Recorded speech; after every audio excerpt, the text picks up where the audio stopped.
Capítulo 7. A Fúria do Oceano. Os 6 meses seguintes foram um borrão de atividade frenética e inspiradora. Enquanto a Monte Engenharia finalizava a construção em um ritmo alucinante, instalando os vidros finais da Torre Éter, finalizando o paisagismo das vilas da encosta e dando os toques finais nos interiores dos bangalôs, a equipe de Ricardo travava sua própria batalha para dar vida ao complexo. Os workshops de empatia de Helena se tornaram lendários na região. Eram processos seletivos que mais pareciam retiros espirituais, de onde os candidatos saíam transformados mesmo que não fossem contratados. Javier montou uma cozinha experimental em um container e começou a criar pratos que eram pura poesia, enquanto sua equipe de contadores de histórias aprendia cada detalhe sobre a origem dos ingredientes. Silvio, por sua vez, se tornou o coração pulsante da comunidade, garantindo que o santuário fosse visto não como um projeto, mas como uma promessa. Faltava uma semana para a inauguração. No santuário estava pronto, resplandecente. A Torre Éter brilhava sob o sol, as piscinas de borda infinita se fundiam com o azul do mar, e os bangalôs flutuavam sobre a água turquesa como joias em um colar. A equipe de 450 guardiões, treinada à exaustão, estava afiada, seus uniformes impecáveis, seus sorrisos genuínos. O zumbido no ar não era mais de construção, mas de uma energia contida, a calma antes da apoteose. Ricardo estava em sua sala, na ponte de comando, observando sua obra-prima. Ele sentia um orgulho que era quase doloroso. Ele havia conseguido, havia transformado o bilhete de loteria em um mundo. Foi quando Silvio entrou na sala, sem bater. Seu rosto, normalmente calmo e sorridente, estava pálido. Ricardo, a Defesa Civil acabou de emitir um alerta, disse ele a voz tensa. Uma tempestade subtropical, uma daquelas que só se formam uma vez a cada 50 anos, mudou de rota inesperadamente, está vindo direto para cá. Ventos de 150 km por hora, maré de tempestade, chuvas torrenciais. Eles estão chamando-a de Yara, a mãe das águas. Ricardo sentiu um frio na espinha. Ele se virou para a janela. O céu ainda estava azul, o mar tranquilo. Parecia impossível. Quando? Ele perguntou. O impacto principal é esperado em 36 horas, respondeu Silvio. O caos se instalou na sala de guerra. Pedro Monte e seus engenheiros foram convocados. Mapas meteorológicos foram projetados nas telas. A realidade era inequívoca. Uma força da natureza de poder colossal estava prestes a colidir com o sonho de Ricardo.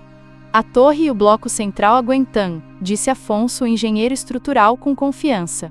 Foram projetados para suportar ventos de até 200 km por hora. As fundações são profundas. Mas, ele hesitou. Mas os bangalôs sobre a água, eles são a nossa maior preocupação. A estrutura é sólida, mas a força das ondas, a maré de tempestade, nunca vimos nada assim. E as vilas na encosta, o risco de deslizamento de terra com a quantidade de chuva prevista é real. A primeira sugestão de um dos engenheiros mais jovens foi pragmática. Precisamos evacuar, retirar todos os equipamentos de valor, trancar tudo e torcer pelo melhor. Ricardo olhou para o rosto de sua equipe, viu o medo nos olhos de alguns, a resignação em outros. Ele caminhou até a janela e olhou para a vila de pescadores ao longe, uma coleção de casas frágeis e coloridas na beira da praia. Silvio? Perguntou Ricardo, sem se virar. E a vila? Qual é o plano de evacuação deles? Silvio balançou a cabeça tristemente. Não há plano, Ricardo. Eles nunca enfrentaram nada assim. Eles vão amarrar seus barcos, colocar tábuas nas janelas e rezar. A maioria não tem para onde ir. Naquele instante, a tempestade deixou de ser um problema de engenharia para Ricardo. Tornou-se um teste de caráter. Ele se virou para sua equipe, sua voz soando com uma calma que cortou o pânico como uma faca. Esqueçam a inauguração. Esqueçam os móveis. Esqueçam os bangalôs. Nós temos um único objetivo agora. A Operação Arca. E ela tem 2 fases. Fase 1. A comunidade. Silvio, você tem 24 horas. Pegue todos os nossos ônibus, todas as nossas vans. Vá de casa em casa na vila. Ofereça abrigo a cada homem, mulher e criança. Diga a eles que o Baixo 4 horas, santuário, é a casa deles agora. O bloco central, com sua estrutura de concreto, será nosso abrigo. Javier, sua missão é alimentar centenas de pessoas por quantos dias forem necessários. Use todo o nosso estoque. Helena, sua equipe não vai mais arrumar quartos de luxo. Vai organizar colchonetes, distribuir cobertores, cuidar das crianças e dos idosos. Transformem nosso centro de convenções no abrigo mais seguro e confortável que esta região já viu. Fase 2. A propriedade, continuou Ricardo, seu olhar varrendo os engenheiros. Pedro, sua equipe tem 36 horas, não vamos salvar os móveis. Vamos salvar a estrutura. Quero cada janela da torre e das vilas protegida com painéis de madeira. Quero que os melhores mergulhadores reforcem as estacas dos bangalôs com cabos de aço adicionais, ancorando-os uns aos outros. Quero que a equipe de Lúcia trabalhe com os jardineiros para criar barreiras de contenção nas encostas. Não vamos nos esconder da tempestade, vamos enfrentá-la. Um silêncio tomou conta da sala. A ordem era monumental. Abrir um resort de ultraluxo, uma semana antes da inauguração, para abrigar uma vila inteira de pescadores. Era uma loucura logística, um pesadelo de seguros, uma decisão que nenhum CEO no mundo tomaria. Mas Ricardo, começou Helena, pensando nas implicações. A nossa imagem, o risco. Qual imagem, Helena? Interrompeu Ricardo, sua voz agora um trovão. A de um resort de luxo que se esconde enquanto seus vizinhos se afogam? Ou a de um lugar que, antes mesmo de receber seu primeiro hóspede pagante, provou que seu nome não é uma jogada de marketing? Nós nos chamamos de santuário. Pelo amor de Deus, vamos agir como um.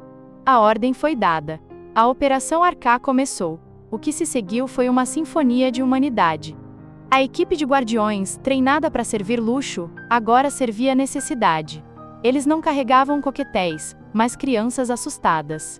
Não arrumavam camas de fios egípcios, mas colchonetes no chão.